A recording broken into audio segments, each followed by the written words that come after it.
الله أكبر الله أكبر الله أكبر. لا إله إلا الله. السلام عليكم ورحمة الله وبركاته. ازيكم حبايبي؟ عاملين ايه؟ يا رب تكونوا بخير. جايلكم النهارده في فيديو جديد، يا رب يعجبكم ان شاء الله. بس في بداية الفيديو كده ما تنسيش تعملي لايك وكومنت زي العسل زيك، ولو انت اول مرة تشوفيني ما تنسيش تشتركي وتفعلي الجرس عشان يوصلك مني كل جديد. يلا بينا نسمي الله ونصلي على النبي صلى الله عليه وسلم ونشوف هنعمل ايه في الفيديو بتاعنا النهارده. لسه مكملين في سلسلة تنظيفات العيد، خلصنا المطبخ ودخلنا على غرفة الليفينج اللي هي غرفة المعيشة. ف بصوا بقى، اول حاجه ابتديت بيها كده الدولاب الفضي ده، يعني تقريبا كده عملته اخر مره العيد اللي فات. التراب ده كله ده طبعا بقى له سنه، هو كتير جدا، بس فكره التراب بيدخل جوه الدولاب او النيش او ازاي ده كده انا مش عارفه بصراحه. كان كمية تراب رهيبة جدا، وكنت اصلا مكتئبة منه ومش طايقة ان انا اعمل فيه حاجة. اول حاجة عملتها سحبت المفارش كده من تحت الحاجة وعملتها كده في شوية راب سوداوني زي ما انتوا شفتوا، وبعدين دخلت نشرتها تنشف على ما ابتدي ان انا اخلص. بصوا بقى شكل الشارع بتاعي الفول بقى كده اللي واقف قدامي ده، وشكل الشارع والانوار، يعني بجد ايام رمضان فعلا جريت. بس كده دخلت بقى لميت كل الحاجة اللي فيه ولمعتها وشلتها ورايا كده، وابتديت بقى ان انا لمع مش هلمع، اشيل التراب اللي على الازاز كده واللي على الخشب، واشيل كل التراب اللي فيه بفوطه كده تكون مش مبلوله علشان ما تعملش طين يعني. وبعدين ببتدي ان انا احط جلانس وهلمع بقى الازاز وهلمع الخشب من جوه ببليدج، وهخليه بقى بيلمع كده. عايزه اقول لكم يا خراشي على ريحه النظافه بجد. بس كده ابتديت بقى ان انا احط هنا بليدج زي ما انتوا شايفين كده، وجبت بقى مناديل اللي هي مناديل المطبخ. مش وطبعا لو متاح فوطه ماشي، بس انا بحس المناديل بتلمع اكتر يعني.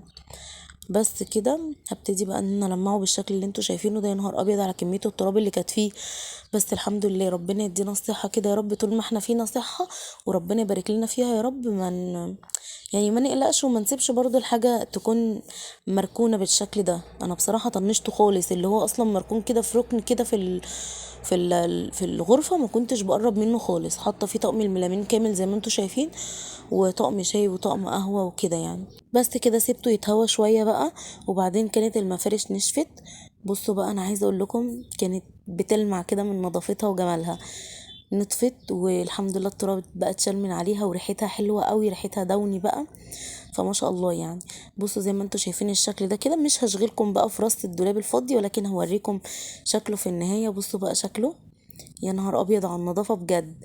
انا عايزه اقول لكم الدولاب الفاضي ده ممكن تستعمليه كذا استعمال، يعني مش شرط ان انت تستعمليه زي النيش كده، بس انا عشان عندي حاجتي زياده فحاطه منها في الدولاب ده يعني.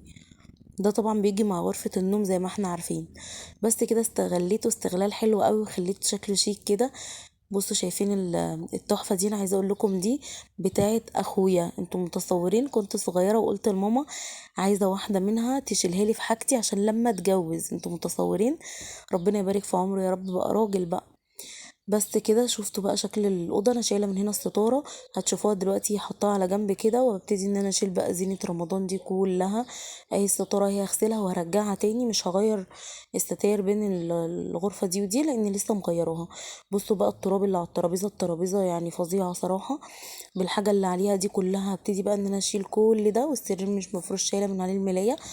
اول حاجه ابتديت بيها بعد الدولاب الفاضيه ترابيزه الكمبيوتر، ابتديت ان انا شلت بقى الكمبيوتر خالص من عليها، واي حاجه عليها شلتها خالص، وهنضفها كده وامسح التراب علشان لما احط الاستيكرز يلزق. ما شلتش ده علشان ما يبقاش الخشب اللي تحت، يعني لو ده لا قدر الله اتنتش او اتقشر او كده ما يبقاش شكله مش حلو. دخلت بقى على الكومود اللي في الغرفه ده اللي انا حاطه عليه الكولمان. ابتديت بقى ان انا اشيل من عليه اي حاجه موجوده عليه وشلت كمان المفرش ده، وهفرش المفرش اللي انا غسلته مع التانيين. هبتدي بقى ان انا احط اللي هي المغناطيس بتاع التلاجة ده، هرجعه تاني واشيل بقى اشكال رمضان وكمان النجوم دي. هحطها بقى كده على الحيطة جوه، يعني شكل يعني، حتى لو هي ما بتنورش فعلا زي ما بيقولوا هحطها شكل. بصوا هنا انا جايبه شويه ميه كده حاطه فيهم بقى دوني، وحاطه دوني وحاطه مسحوق وسنه كلور. طبعا انت عايزه تحطي حاجه غير ده كله براحتك، انا بحط ده ودوني وكلور. فبدل ما بدعك السجاده هي نظيفه كان عليها ترابه بس، ابتديت ان انا اشيل الترابه من عليها بالميه والمساحيق اللي فيها دي. عايزه اقول لكم ما شاء الله بتلمع كاني غسلاها، يعني كاني غسلاها بقى، واحسن كمان من شغل الدراي كلين. دخلت بقى على الاوضه كنست التراب زي ما انتوا شايفين كده، وبعدين جبت ميه وحطيت فيها فينيك. طبعا انت لو عايزه تحطي اي حاجه تانية حطي. طبعا هي الاوضه معايا متبهدله وبقالي فتره ما عملتهاش فكانت مليانه تراب، فانا هغير الميه وهحط بريكس، بس مش هشغلكم في الموضوع ده، يعني انا عملت قدامكم بالميه دي، وبعدين انا هغيرها مع نفسي واعملها بقى ببريكس تاني. بصوا بقى الشرشوبه دي المفروض ان هي قطيفه زي ما انتوا شايفين كده، او قطيفه تقريبا، مش عارفه يعني اسمها ايه. المهم انا عايزه اقول لكم اسوأ شرشوبه شفتها في حياتي، في حياتي محدش يجيبها. بصوا انا من اول حطيتها في الميه كده انا مش قادره ارفعها بجد، تقيله تقل السنين. يعني احنا اصلا بندور على اي حاجه تريحنا، لا دي تقيله جدا، تقيله، انا تقيله وكبيره مش داخله مكان المكان العصاره هنا. عايزه اقول لكم تقيله قوي، بصوا انا مش قادره احركها اساسا، فما انصحش بيها نهائي يعني، زي الزفت بصراحه. فهغيرها وهجيب دي بقى جايه مع الجردل ده. فانا بقى استنصحت وجبت التانية وقلت شكلها اشيك واحسن وهتنشف معايا افضل. لا طلعت زبالة بصراحة. بصوا دي يا نهار ابيض خفيفة جدا، وبصراحة ساعدتني قوي يعني. بس كده هبتدي بقى ان انا امسح بيها الارض.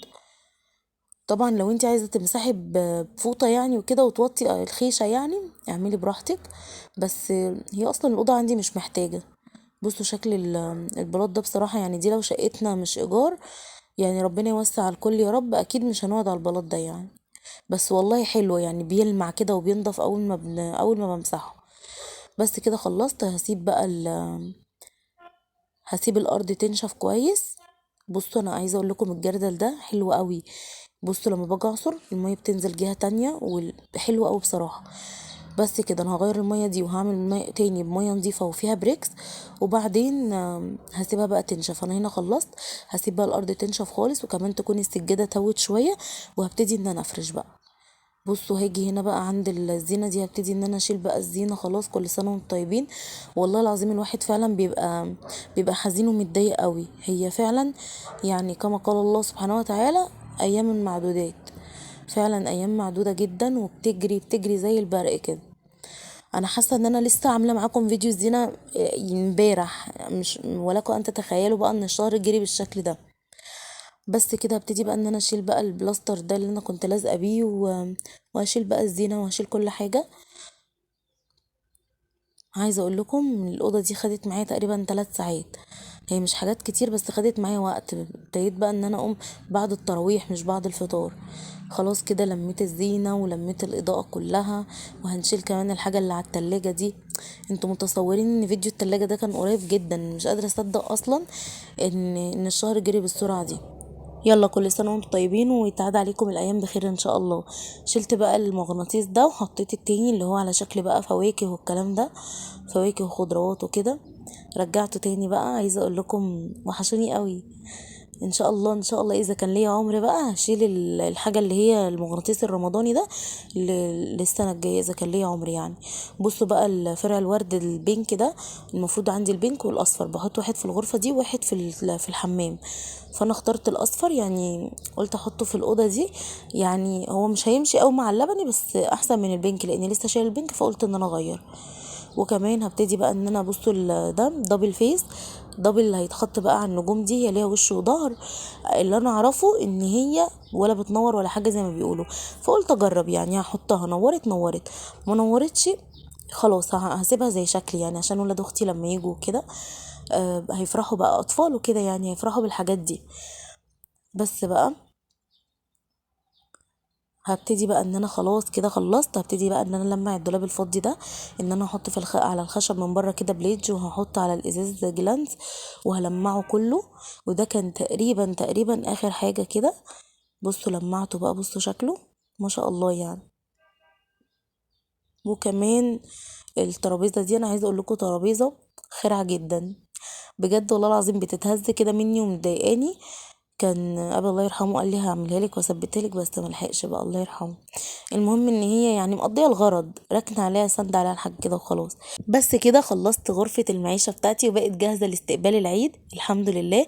كل سنه وانتم طيبين. يلا بقى لو ما عملتيش حاجه قومي اتنشطي كده وقومي ابتدي بقى خلصتي اللي وراكي في السريع. بس كده شايفين شكل الاوضه زيني كده هعطرها وخلاص. ده كان الفيديو بتاعي النهارده، يا رب يكون عجبك. لو عجبك ما تنسيش تعملي لايك وانتظروني في فيديو جديد ان شاء الله. مع السلامه.